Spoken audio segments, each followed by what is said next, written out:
ये रहस्यमयी घटना शुरू होती है अलास्का के जंगलों में। हर साल अलास्का के जंगलों में कई ट्रैकर्स यहाँ पर ट्रैकिंग करने के लिए आते हैं और बिल्कुल ऐसे ही 6 सितंबर 1992 को भी हुआ। एक ग्रुप अलास्का के इन जंगलों की ऊंची ऊंची पहाड़ियों पर ट्रैकिंग करने के लिए पहुंचे।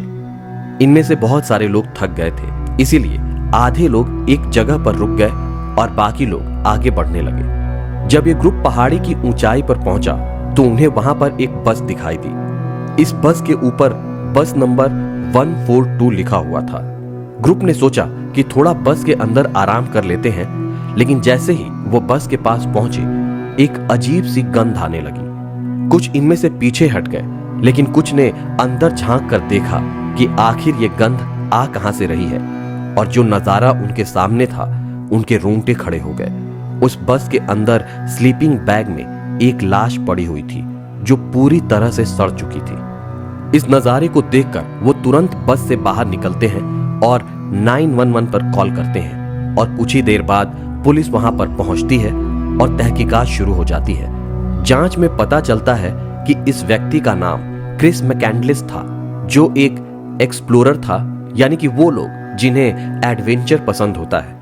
ऐसे लोग होते हैं जो पूरी दुनिया अकेले घूमना चाहते हैं और नई नई जगहों को एक्सप्लोर करना चाहते हैं। उस लाश के साथ एक डायरी मिली जिससे पता चला कि क्रिस एक दिन कुछ सामान लेकर अलास्का के इन जंगलों में पहुंच गया और हाइकिंग शुरू कर दी। घने जंगलों से होते हुए उसे एक नदी दिखाई दी जिसे टेक्लानिका रिवर कहा जाता है। वो इस नदी को पार करता है और आगे बढ़ने लगता है। अपनी जर्नी खत्म करने के बाद जैसे ही वो वापस जाता है, नदी के पानी का स्तर तेज हो चुका था।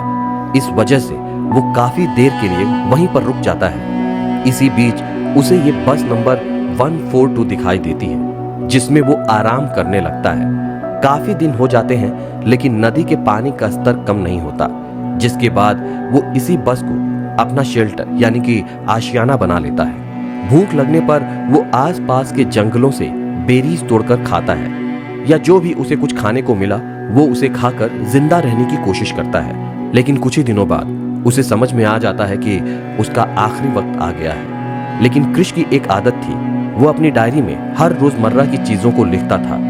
जब उसकी डायरी मिली तो उसमें सारे दिन का रिकॉर्ड लिखा हुआ था। ये इस डायरी की रियल तस्वीर है।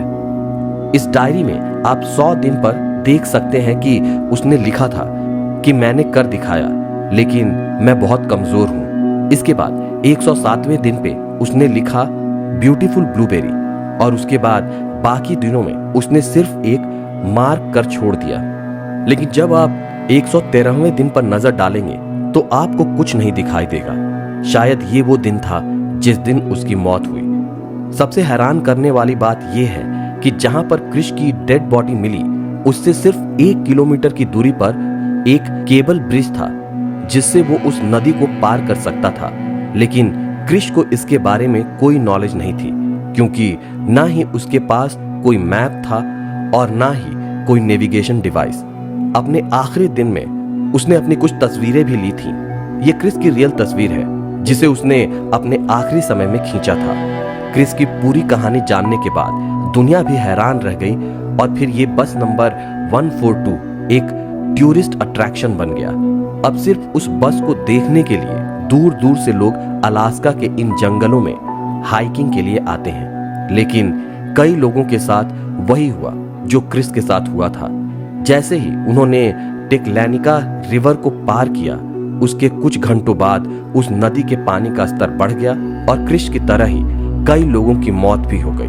वहीं कई लोग उस जगह पर फंस गए, जिसके बाद 911 कॉल करके उन्होंने हेलीकॉप्टर की मदद से उस जगह से रेस्क्यू करना पड़ा।